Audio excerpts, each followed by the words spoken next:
Hi again, guys. So today I wanted to kind of build on what we did yesterday, where I asked you to kind of introduce yourself to me, about your hobbies, your social life, where you are in the world.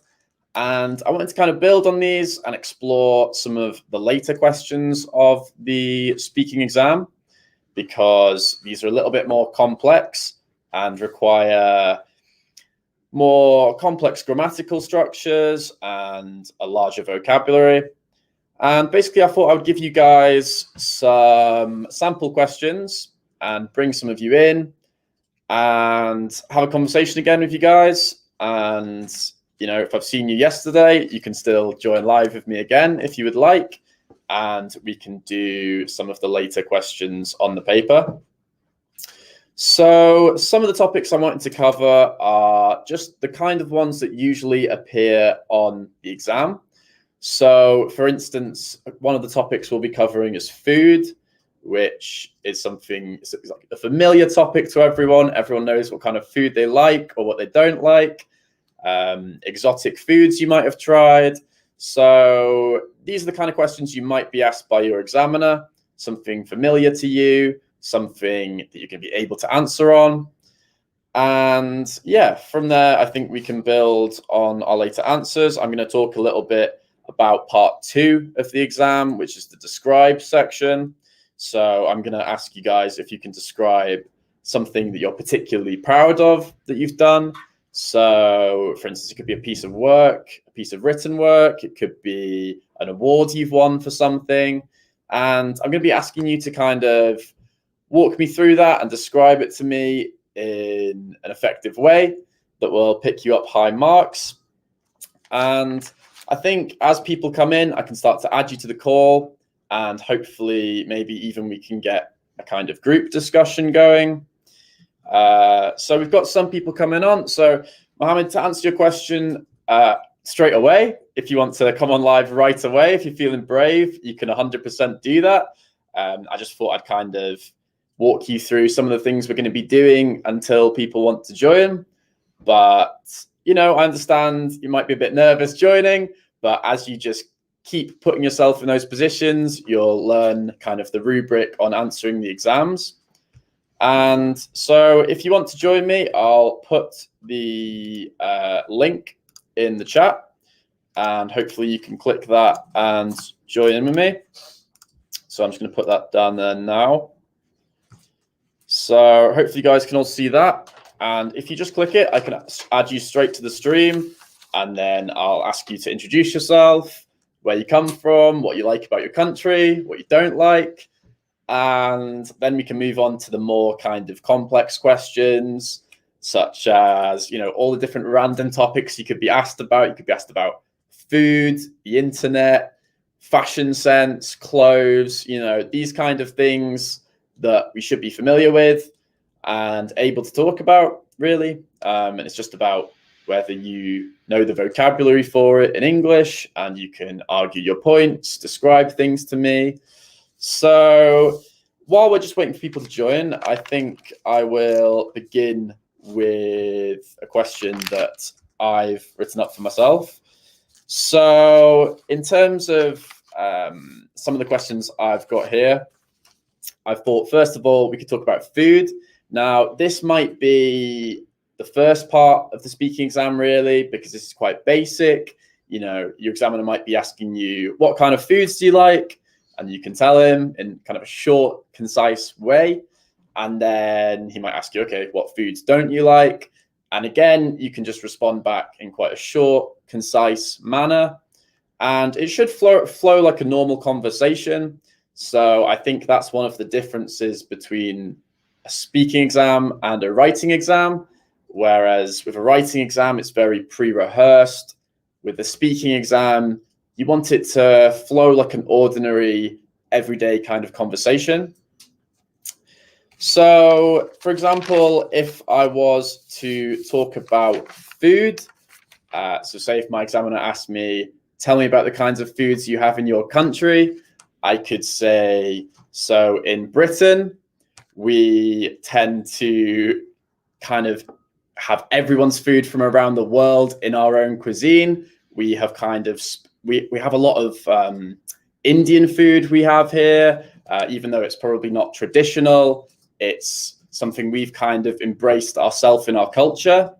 So I could say that. And then, but I could also say in Britain, particularly what we have kind of made our own is fish and chips. If anyone's had that, that's kind of a staple of British cuisine. So what's my favorite food? So my favorite food, I would probably say I'm pretty boring and I just really like chicken. So I really love curries. So I make myself curries regularly. And I'm sure, you know, that's quite boring, quite basic. I'd love to say something better, but chicken is probably my favorite meal. I eat chicken pesto pasta all the time, if anyone's had that. Easy kind of student meals. And that's probably my favorite. So in terms of other questions I could ask, I could say, are there any other countries whose food you like? And so I would definitely say I love Italian food. I love pizza. I love spaghetti and these kind of things. And so really for the first part of your speaking exam, you want to kind of just give short answers and you don't want to go into much detail. You really just want to answer the examiner in a kind of matter of fact sort of way. And this will let you just pick up the simple marks in the first part of the question, because the second part you can kind of go on to more complex grammar and talk about things in more detail. It's quite introductory for the first part. And so one particular question I wanted to ask you guys about for the second part was about injuries, because this is some, again, personal information that you will know something about.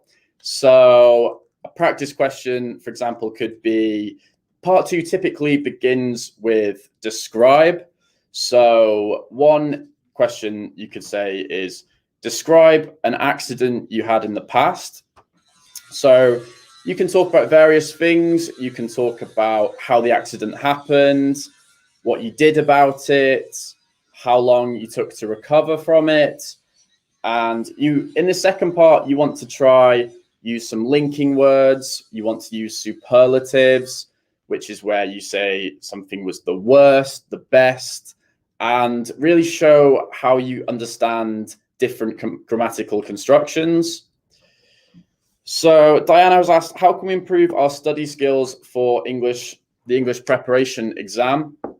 So definitely, if you know the rubric of the exam, so rubric means the structure, so how you are supposed to answer the questions. You know, for the first part, you want to be quite short with your answers. And for the second part, which is the describe section, you want to be more descriptive and use more complex vocabulary, such as, you know, linking words, such as so, like, because, this happened because, this was a result of this, and kind of link your ideas together more. And so it flows nicely for the examiner.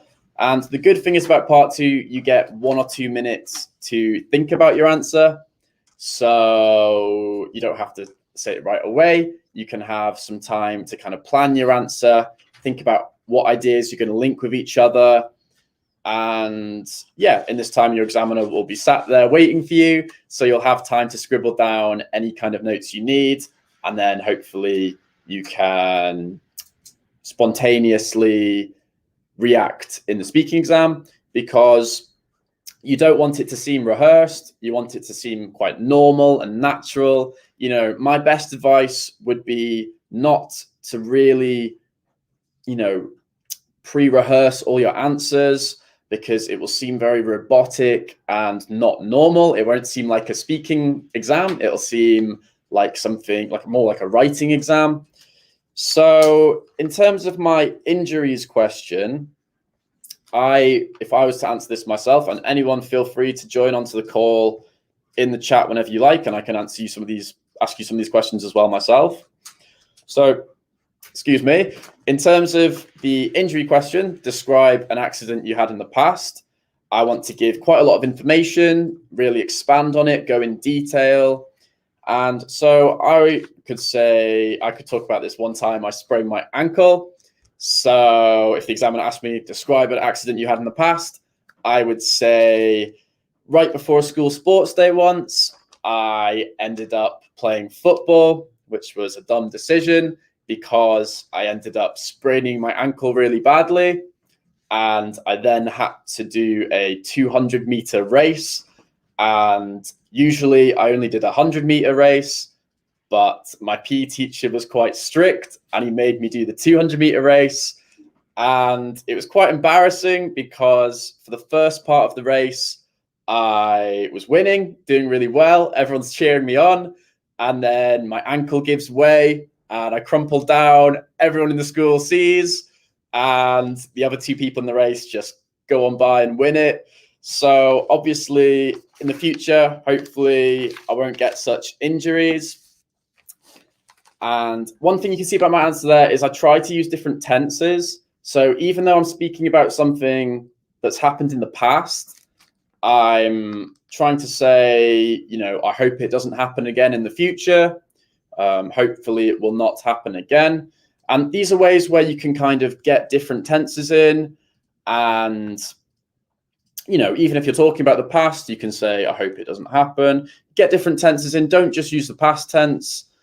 Use present tense, conditional tense. You could say, I would like to participate in a sports day where I'm not injured, stuff like that. Try work with the question and just get different kinds of tenses, grammar, and different vocab in. You can also use idioms if you like. That will definitely impress your examiner. So if you're talking about injuries, I could say one reason why I got injured is that my ankles are very skinny and they're made of glass. So made of glass is kind of an English idiom that it's a simile, really, a metaphor, but it's kind of become an idiom as well because we use it to mean we've got injured. We say we're made of glass. And, you can imagine that's kind of how a glass pane might shatter. Your ankle might shatter, for example. And so having a good understanding of just a couple of these different idioms and metaphors you can use in different situations will really stand you in good stead and definitely impress your examiner. And so you just want to speak for a minute or two and try to really show off all that you know, but make sure it flows like a normal everyday sentence, really, so it's not pre-rehearsed. So Gomez asks how to be an effective speaker. So in terms of being an effective speaker, you obviously want to make sure your pronunciation is good. And to do this, I would recommend just interacting with native speakers as much as you can. People who have the kind of pronunciation that you're going to be hearing every day in the UK, in real life, because I know a lot of people learn, American pronunciations, etc. But trying to really listen to people who speak proper English, proper pronunciations, I think is probably the best way of improving your speech and making you seem more fluent. So how would I describe good and effective communication? So effective communication is something that gets your point across well in a concise, accurate manner. So you want to answer the questions properly. You don't want to go off on a tangent, as we say. You want to remain quite focused and make sure that you're really answering the question that your examiner has asked you. And if you can do this, then you'll show that you've understood the question he's asked you, you've been able to process it, and then you'll get higher band marks. And so if anyone would like to come into the live session with me, I can ask you some of these questions yourself. I'll begin with kind of introductory topics like asking you where you're from, what your name is, and then I can talk about some of the questions that you might be asked in an actual exam, such as about an injury that's happened or something that's happened in the past. So to move on to another describe question, I have one written here. Describe a piece of work you're particularly proud of. And you can talk about things such as where you wrote it, when you wrote it, why did you write it, what was it about. So, it could just be, it could also, it doesn't have to be something you've wrote, it could be an award you've achieved. Just describe something that you're particularly proud of that you've done. So Gomez asks, is there a way we can measure or assess effective communication? So 100%. I mean, in terms of your written tests, that's what your examiner will be doing. So they'll be looking for things such as how well you structure your argument, how clear you are, grammatical structures, range of vocab, how coherent your argument is, your structure of your argument. And I think if you can really focus on answering the questions they ask you, you're going to pick up higher marks. So as well as showing off your English, you want to really remain focused on the task at hand. And that'll ensure that you're giving a good account of your communication skills, because good communication is not really using as many words as you can or as many really complex grammatical structures as you can for no reason. You want to be making sure that they're centered around your question and your topic that your examiner is asking you. So to look at the next question I want to talk about, describe something you're particularly proud of. It could be a piece of work, an award. If I was to answer this question, I would say that I'm particularly proud of a short story I wrote a few years ago, and it was inspired by some of my favorite novels and writers. So Foxton says, I'm afraid to join in today too, as network doesn't seem okay, but I'd really like to try. Yeah, no worries, mate, no worries. I mean, obviously connections aren't great because we're so far away from each other. I do understand that. So if you want to join in, you can post a comment and I'll analyze it for you, tell you what you did well. Obviously I want to focus on speaking today, but if you want to write in the comments as well due to communication problems, that's totally fine. And you can try, give your answer to some of my questions. So onto the piece of work. I wrote a few years ago a short story where I was particularly interested in kind of replicating novelists who I most enjoy. So it was a short story about a guy who wakes up in a mental institute and he basically realizes everyone there is keeping him there and he doesn't know why he's there. And I really enjoy stories that are quite surreal and quite weird and strange and kind of take everyday reality but change something about it. So people I've been influenced by is like Franz Kafka with Metamorphosis, which is basically a story of a guy who wakes up in bed transformed into a caterpillar. He doesn't know how it's happened. And it's kind of a metaphor for feeling alienated from society and stuff like this. Other things I've been inspired by, 28 Days Later is a great film by Danny Boyle, where a guy wakes up in hospital and he doesn't know what's going on, but there's a zombie apocalypse, some kind of crazy zombie invasion taken over. And that was something I was kind of interested in, this idea of somebody waking up in bed, not knowing what's going on. Something's really changed. Everyone else knows about it, but he doesn't. That's something I found really interesting and something that I wanted to replicate in that piece of work.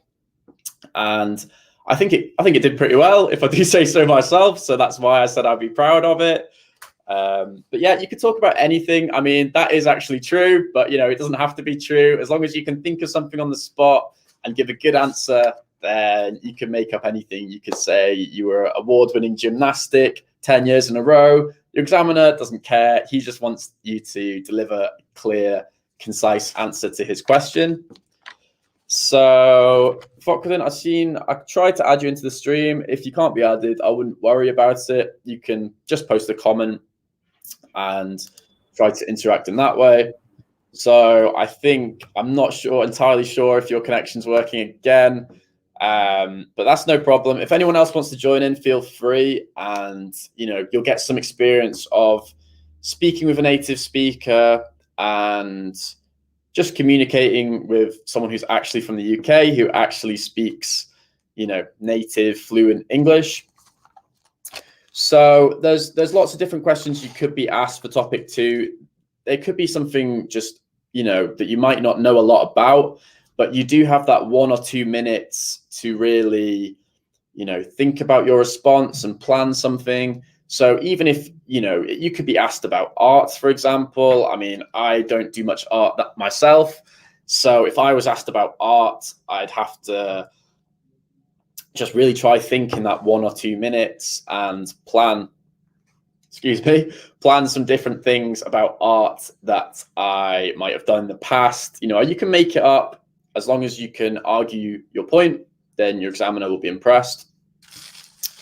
And, you shouldn't worry too much about pausing, because you want to seem fluent, but if you have to pause and recorrect yourself, that's more than okay. It's a normal conversation. I mean, you can see I'm talking to you right now. I'm often correcting myself and pausing a little bit. And that's just normal, even if you're a fluent speaker, because that's how a kind of unrehearsed or largely unrehearsed response might go, an actual conversation, everyday conversation. And you're really going to want to make sure in part 2 that you're focusing on your linking words and structuring your response in a way that you have lots of different things to talk about. Because if you're only, the question is to describe. So if you're only saying 1 or 2 points, that's not going to get you many marks. You really need to speak for 1 or 2 minutes and go into detail, link your ideas with each other, with linking phrases, connectives. You can also use superlatives. They're very good. So if I was talking about my injury before, I could say, this was the worst injury I ever had because it just embarrassed me in front of the whole school. You could say something like that and really make the most out of the thing you're talking about. Make sure your examiner's kind of interested in what you're talking about. And that's just effective communication. I mean, Gomez, you mentioned before effective communication. Well, even in the speaking exam, make it seem like an actual conversation. So use, facial expressions, intonation, smile, laugh with the examiner if you want to. Try and make it seem like a normal conversation. And then I think you'll really be able to present an effective account of yourself and make it seem not rehearsed and make it seem very kind of like a normal, natural conversation.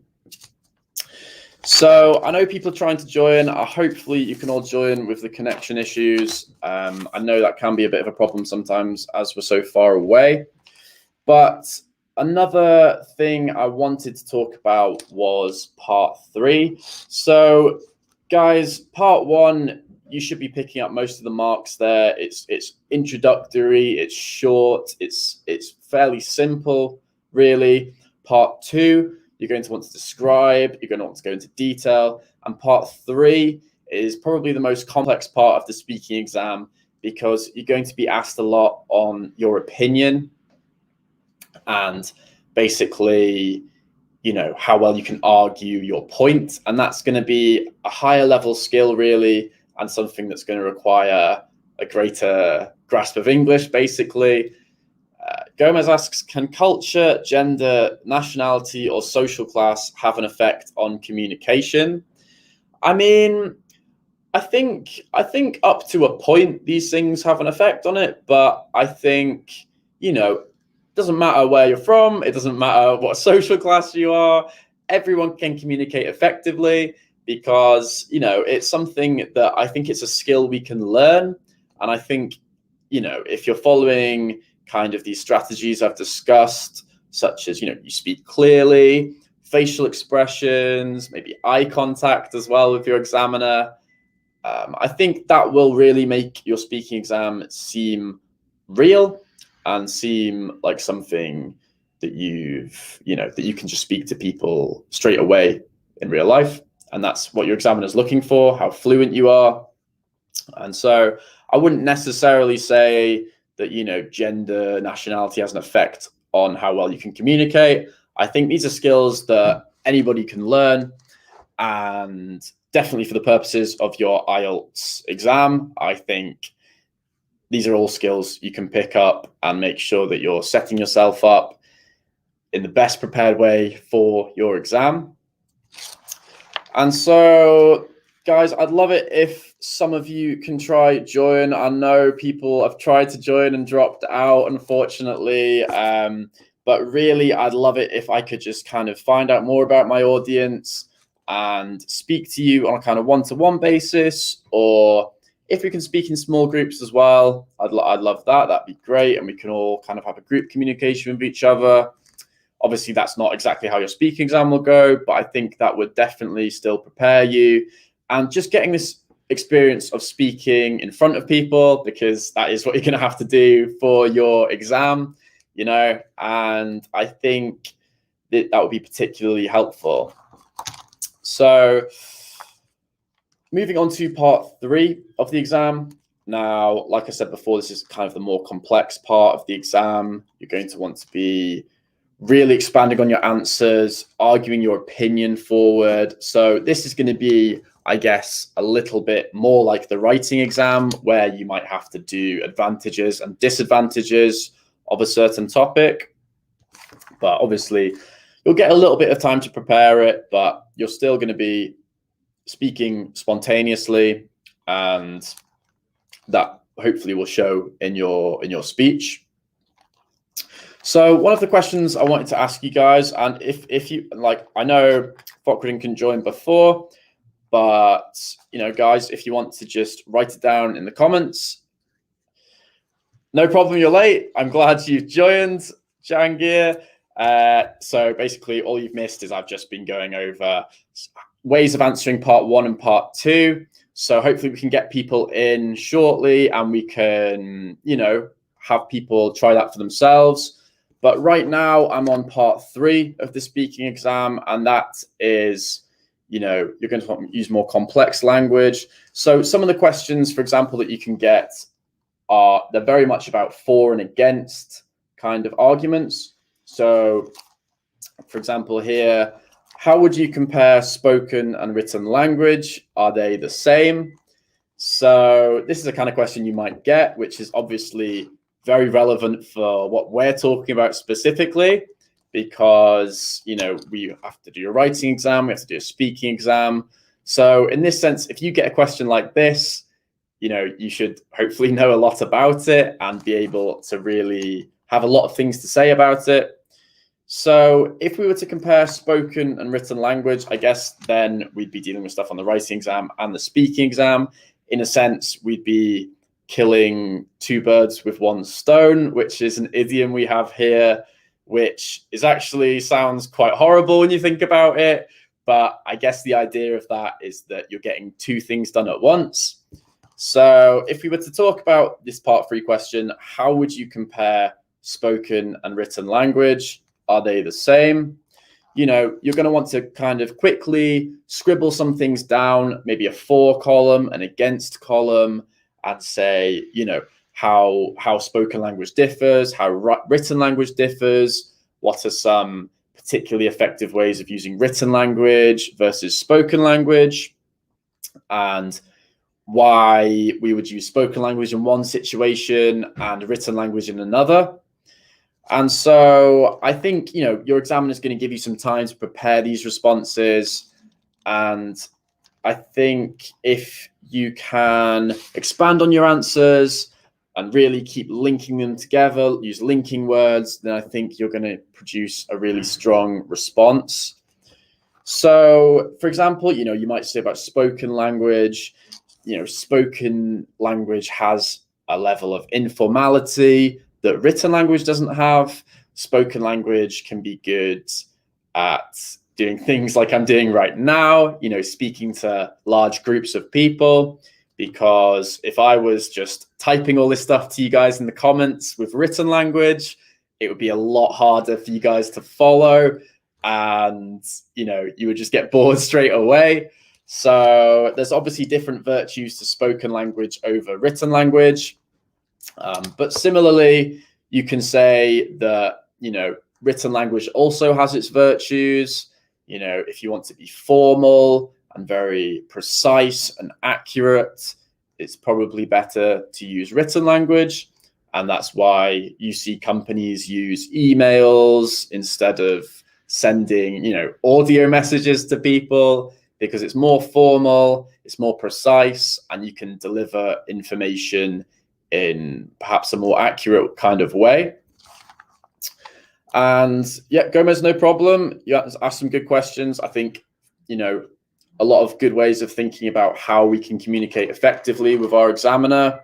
I definitely think intonation and facial expressions are very important.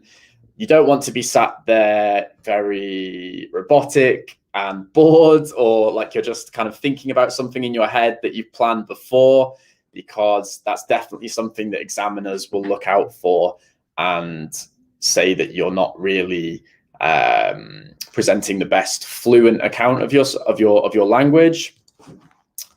And so, guys, hopefully some of you can join and we can have a chat with each other. But you can go into more detail on your part 3. That's probably where you're going to want to say the most in-depth responses throughout your speaking exam. And so, you can go on and say, what are some particularly good features of writing?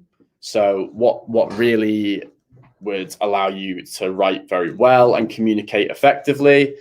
And you can really expand on these answers. I mean, they're going to ask you quite introductory things, really. They're going to say, how would you compare spoken and written language? So from that, we can then really go on with our answers and keep adding points and keep impressing our examiner with our answers. So if we were to speak on, we could say some good features of writing are that you get your point across in an accurate way, and you're able to tell people exactly what you're talking about. You're able to structure an argument. You're able to introduce multiple topics, linking phrases, tenses. I think speaking in different tenses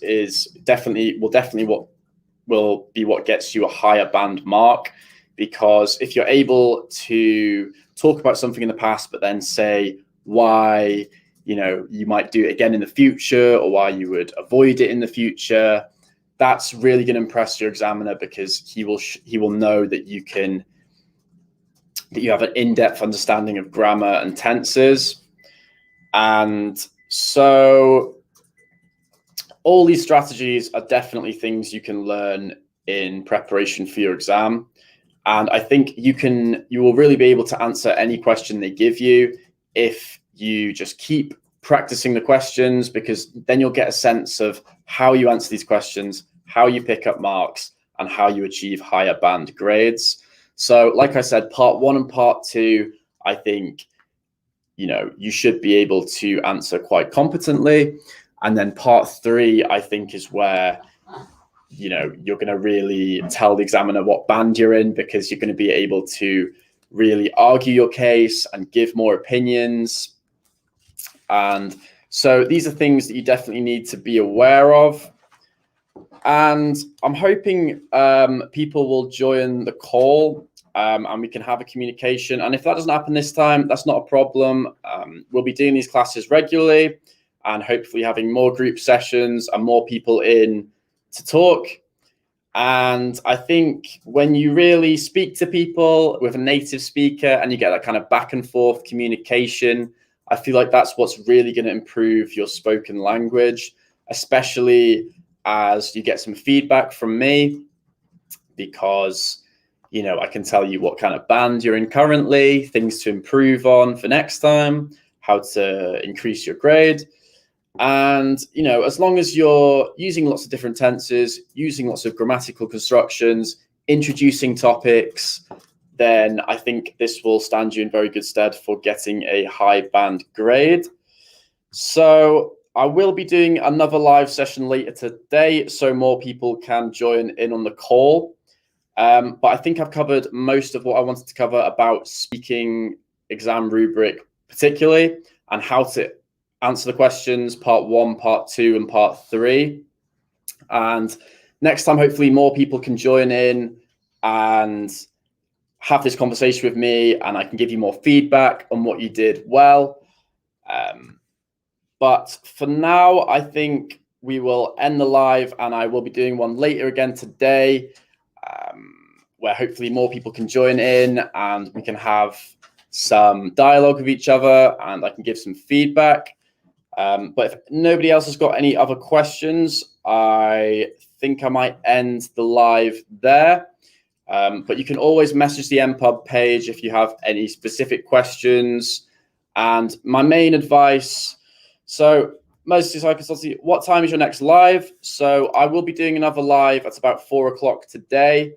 And I want to be covering maybe more elements of the speaking exam, and hopefully bringing more people in to converse with me.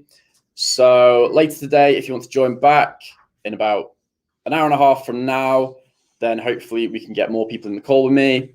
But for now, I think I'm going to end the broadcast. So hopefully I can see you guys at 4 o'clock GMT +1 time, which is about an hour and a half from now, and we can get some more people in.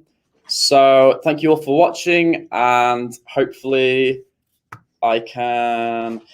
Jangir says, I need you to talk to live, so thank you. So you can join the call right now if you want. I will put the link again below if you would like to join now. That would be great. So I'll put the link down there. If you're feeling particularly brave, you can join in. And that applies for anybody. If I want at 4 o'clock, I want to have more conversations with people, but you can join now if you want to as well, and I can basically give you a bit of a mock exam, in a kind of informal way. So I'm not gonna be really examining you, but just asking you some introductory questions, finding out about your hometown, your hobbies, and just getting to know my audience really, and having these conversations with you.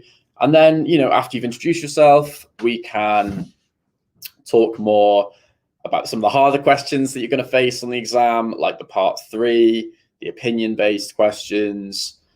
And yeah, I think eventually, if you just keep practicing, keep talking to me in the lives, then I think we're all going to improve with our English, and we'll be much more confident speakers, because I know it's quite nerve-wracking sitting the exam. You have to go in and talk to someone you never spoke to them before in a totally different language.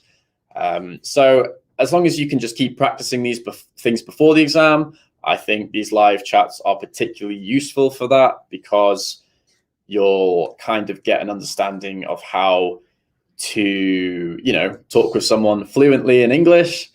And Jangir, if you want to join in, you can click that link. I think I should be able to add you straight away to the stream. But otherwise, I'll give Jangir a moment to join in case he's trying. But otherwise, if anyone's got any other questions, please just let me know, because we're here to help, and we know how to get you achieving a high band grade. And Gomez says, looking forward to see you for the next live. Yep, you too. So it will be in an hour and 20 minutes. So I'm just going to devise some more questions for you guys, and then I'll bring you back in. And hopefully people will feel confident to join in the call and, improve your speaking, learn how to answer the rubric of the exam. And so Amjad, I apologize for pronunciations, by the way. I'm probably not the best at pronouncing your names, but yeah, nice to see you too. If you want to get in the live chat with me, I'd love that. That'd be great. because I love meeting people from all these different places, all these widespread, faraway cultures. And having this kind of dialogue, I think, is so useful for you guys because, you know, it's not often you get a chance to really speak with a native speaker. So good evening, sir. It's 9:40 p.m. here in the Philippines. Thank you for this live. That's crazy to me. I mean, it's like 2:30 in the afternoon here. So all these different time zones, I'd love to hear where you guys are from. And I think it's great, obviously, how we can interact like this, no matter where we are in the world. I know connection problems sometimes can get in the way, but if you guys can't connect to the lives, that's not a problem. You can always post a comment and I'll correct your English if anything needs to be corrected, and give you guys a sense of how to achieve higher band answers with your language. So if people don't want to join the call right now, that's totally fine. And I'm going to be back in about an hour and 15 minutes at 4 o'clock GMT +1. So if you're in the Philippines, I think that would be 11 p.m. at night. So hopefully you're not asleep by then. But, you know, I'll try to do these lives a bit earlier next time as well, because I understand people are in lots of different time zones. But for now, I think in about an hour and 15 minutes, I'll be doing another live and hopefully we can bring some more people in. But for me now, I think I'll be ending the broadcast. And yeah, if you have any questions before the next one, please let me know. And hopefully I'll see you guys in an hour and 15. Oh, wait, Bokradin has literally just joined. I was just about to end it, but he's joined. So well done, fair play. I'm going to try adding to the stream, and hopefully we can ask him some questions. But I know communication problems, connection problems sometimes aren't the best. But hi, Falkland, can you hear me okay? Yes, I can hear you. Hi, Dan. Amazing, great. It's finally working. I know. It's yeah, so I'm annoying, so glad I can finally ask you a question. How are you? Yeah, I know. It's so annoying, you know. I know all this. I mean, people are in Ghana, Pakistan, everywhere. You know, it's just one of those things, unfortunately. But I'm glad I've got you here now. So I want to ask you a bit about yourself. So, where's your hometown? Where are you from? I'm from Bangladesh. I'm also from a small town. It's called Kumilla. It's about 150 kilometers from the capital. That's great. So what I loved about your answer is that's exactly how you would answer it in the exam, because it's introductory. You don't want to give loads of information. You don't want to make me not able to have any other questions to ask you. Thank you. You know, I think that's perfect what you've done there. And I think if I was to follow that up, I might ask, you know, what are some favorite places that you go in your hometown? Where do you like to hang out on the weekends? There's a coastal district here. It's called Cox's Bazar. It's also a very tourist spot. I like to go there occasionally. I normally go there once in a year or 2 times in a year. But on the weekend, basically, I stay home or go to my relative's house or I visit my friends. That's it. Great. So are there any particular places you like to avoid? Like, are there any particular places you hate? Like some of your friends like them, but you just stay clear? It's actually wherever my friends go, I go with them. We are a little bit, what can you say? We go to the place and mostly we go to each other's house. And if you go outside, it's mostly in restaurants. Yeah. I think, yeah. Perfect. That's a perfect answer. You want to keep it quite short, concise, and then I can ask some follow-up questions. So I think that's quite a good introduction you give me. Told me some stuff about yourself, and gotten us both used to the exam. So if I was going to move on to part 2, I'd ask you to describe something. So why don't you do what I did before, and I described something that I am particularly proud of. So it could be, you know, a piece of work you've done, anything that you're proud of that you can share with us and you can elaborate on and talk about? Yes, absolutely. For the last 1 month, I've been working on Photoshop skill. Because of this lockdown, I'm basically stuck at home. So I'm trying to learn new skills. And I've created two thumbnails for my friends. And it's sort of a primary work, elementary work, but I'm really getting better at it. And I'm really proud of my work because I've never tried this before. And I'm really proud of this at this moment. Yes. Perfect. So yeah, great answer. You gave me a lot of different information. One thing I would say, just, one point would be, maybe don't use the word really a lot. I know a lot of people do that because it's just an easy way to talk about things. I mean, to be honest, I probably do that myself a lot as well. But, when you're in your exam, you really want to be showing off all the different words, I mean, and using just different kind of, really is what we call an intensifier. So, it makes something seem more something. So you could say there are lots of different words you can use for this. You can use extremely, lots of different synonyms for this word, just so you're not using the same one over and over again. And that will just show your examiner that you have other skills and lots of other different kinds of words. But yeah, that definitely sounds a good thing to be doing with your coronavirus lockdown, because you can do that all from home, can't you? I mean, you don't need to go anywhere. So that's definitely a good use of your time. Obviously, in the exam, you would get 1 or 2 minutes to prepare that answer. So I've not given you it this time. So you've done really well to not have that. But obviously, if you had that, you probably would have done an even better answer. So I think that was a good response, and definitely stuff to build on for next time. If you had that planning period, I'm sure you could have, taken the reallys out and stuff like that.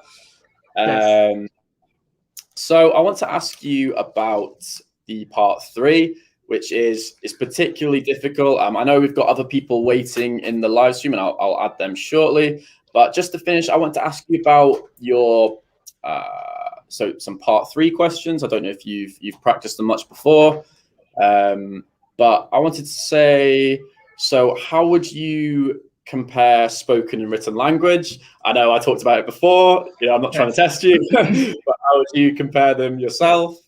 And so you can talk about what are some virtues of spoken language, why would you use spoken language in certain situations, etc. And obviously, you would have time to prepare, but you can try. You can try. Okay. Yes. Yeah, no worries. See, we are the foreigners of English, and spoken language is very hard for us. It's because every time we log into YouTube, we see different kind of phrases and words they're using. They're always telling us to use informal speech, and we are listening to new phrases, new words, and I can't keep the count. But for the written English, as we were taught at school, we know the basic syntax pattern. That's not very good, but at least we've got some idea. But for the spoken English, it's a whole different world. So I think the difference is there. And for technicalities, we've got a grammar difference. The syntax, the sentence structures are very complex in written language. But for speaking, it's not that difficult, I think. Yeah. I mean, obviously, English is such a strange language because we have such weird pronunciations for things. And on top of this, everyone in the UK speaks in such a different accent. Like, I think it's one of the most kind of diverse countries in terms of accents. So you'll get people, there's pretty much, if you move 50 miles south, someone would talk completely different than me. So it's definitely difficult in that sense. And yeah, I think your response there was good. I think you introduced a lot of topics. You gave some opinions, some fors for writing, and some reasons why speaking is used as well. And I think you covered a good range of things there. I noticed you used some comparatives, which is really good. If you said, ways you can use one thing over another. And yeah, I thought your answer was good. I think for next time, maybe, increase the length of your answer, but obviously for the purposes of this, it's totally fine. We're not sitting an actual exam. But I think, you show a good understanding of grammatical structures. Maybe try to use some idioms or metaphors like I was talking about before. So these are things you can learn. Like if I said before, the reason my ankles get injured a lot is because they're made of glass. Things like that your examiner might be like, oh, okay. Do you know what I mean? Things that are kind of going to set you aside from, people who haven't learned things like that. And I think, you don't have to be an expert on idioms and learn all these different ones. But if you can learn maybe, 3 or 4 that you can apply to like most different topics, then that will stand you in really good stead. And no matter what topic you get up, you can just use that, and your examiner will be impressed and, tick a little idiom box or something like that and be impressed more with your vocabulary. But definitely really appreciate your answers. I'm glad you could finally join the call because I know we tried about 50 times. Yes. Yeah, I'm just going to bring Harris in now, if that's okay. But thank you so much, and I'd love to see you in the next live we do, where I can ask you some more questions, do some more speaking practice, and yeah. So thank you so much, and I'll see you soon. Right. So I'm going to bring Harris in now, and so can you hear me? Okay. Hello. Sorry. Can you hear me? Yeah, I can hear you fine. Don't worry. No, sorry, I just really good. Oh, don't worry. I said Здравствуйте, which means hi in Russian. I just finished my Russian lesson just a few minutes earlier. Fair enough.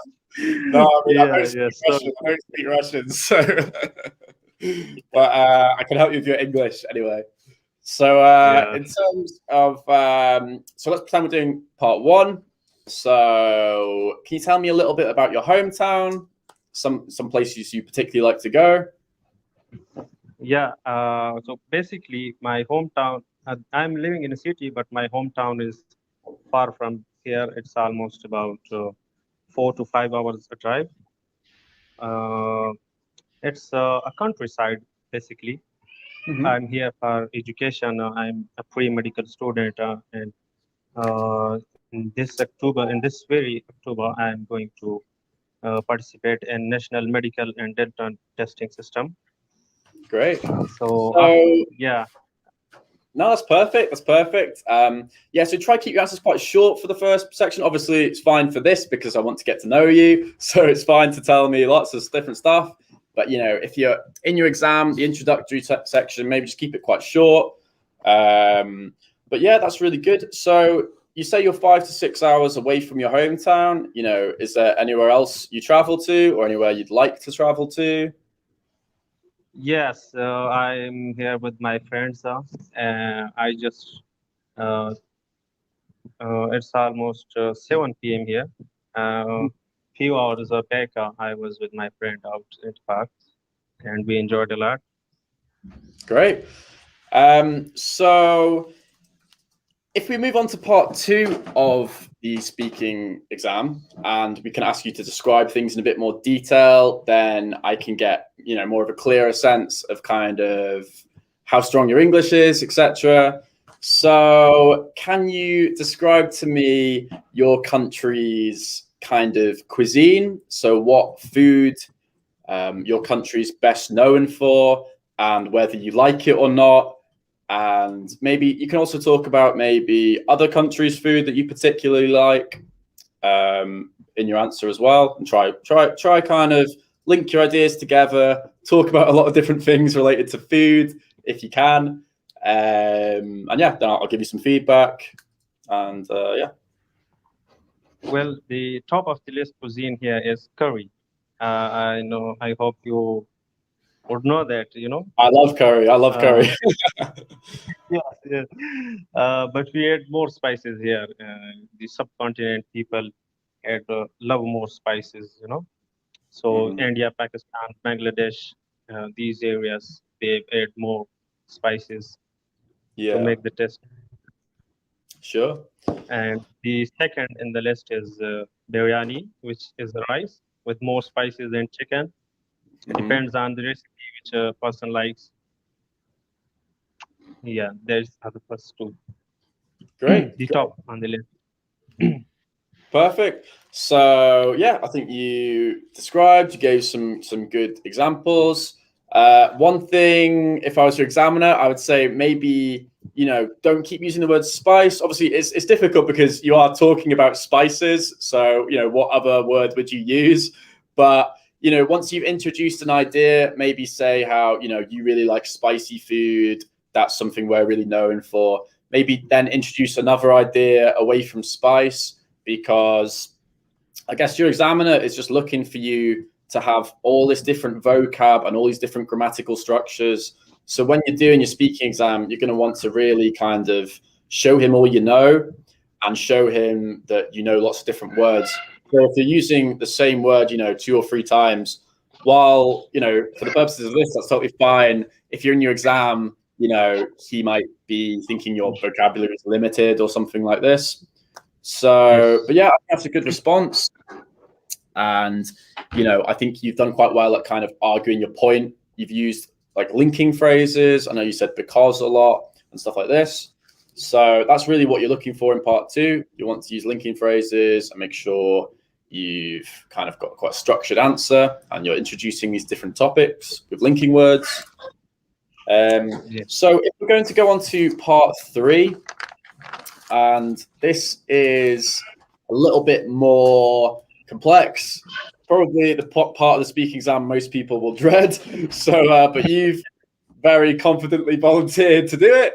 So I'm going to Yes. ask you a little bit about clothes. So that's it's a very simple topic. This could come up, clothes, internet, health, social, all these types of things can come up. So I'm going to ask you a little bit about clothes. And I'm going to give you some kind of questions that you can think about. You don't have to talk about all of them, but if you can deal with some of them, that'd be great. So, does someone's fashion sense tell you something about their personality? Are school uniforms important? You can talk about that as well. Have people's fashion sense changed at all in your country? And is there a difference between the fashion of old and young people? So these are kind of the things you can talk about, but really just try to give me some sense of clothes in your country and people's attitudes towards fashion in your country, or your opinion about fashion, your fashion sense, Yes. So first of all, about fashion, I love fashion myself. And the first question you asked, what fashion describes about another person's personality? Yes, it does describe the personality of a person. Uh, and okay, what was the second question?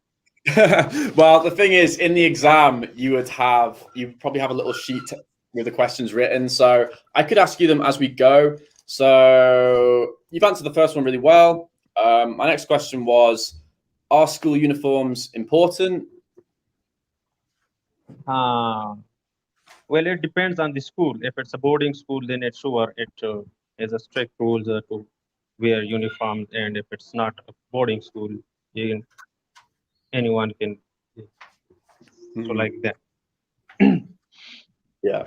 So I think in your exam, the difference is you'd get a lot of time to prepare your answer.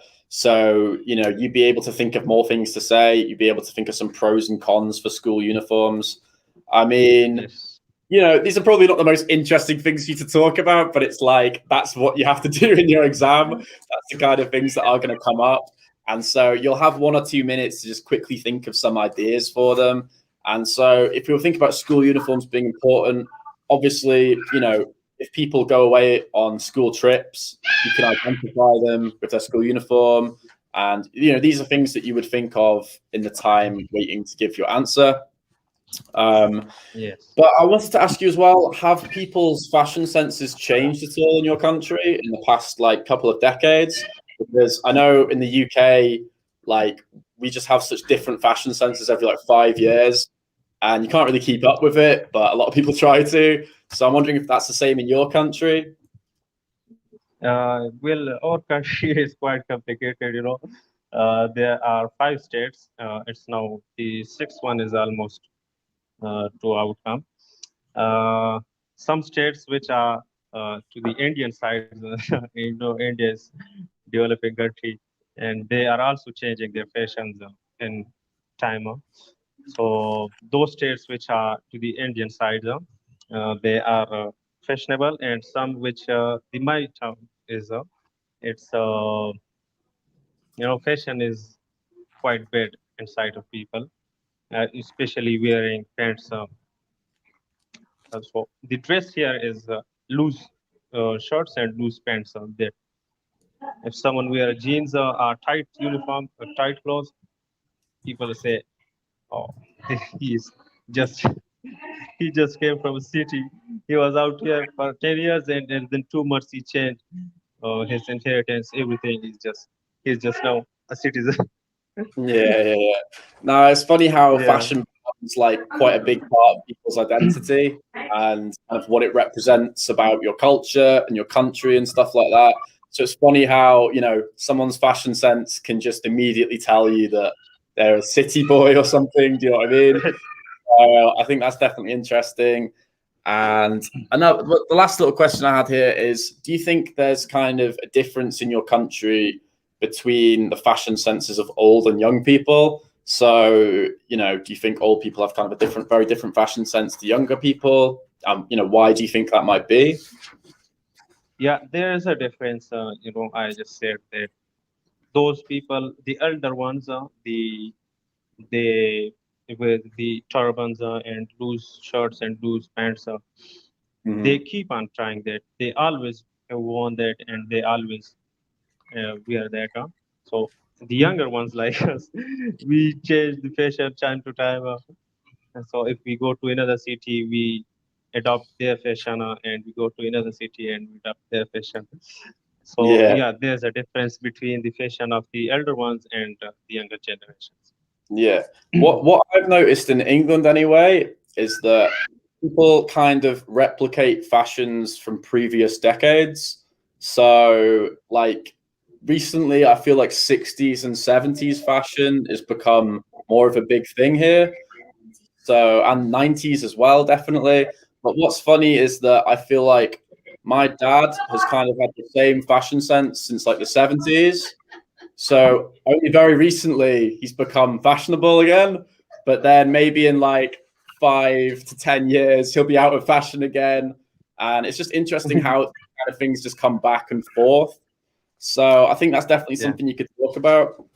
I think your answer is really good, though. I think you introduced a lot of different topics again. I think you kind of Yeah. expanded on your answers, which is good. You know, you didn't just say yes, fashion is important. You know, you gave lots of different reasons why.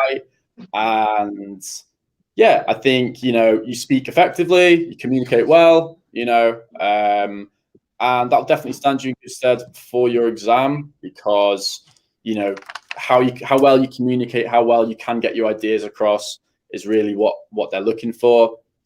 And Yes. so, you know, similarly with Fokuden, I think you should definitely learn some like kind of more metaphoric phrases that will really elevate your level. So by that, I mean stuff that's not so literal and stuff that just makes people think you're more of a fluent speaker and makes people think you've been Yes. around, you know, native Yeah. speakers more. Sure.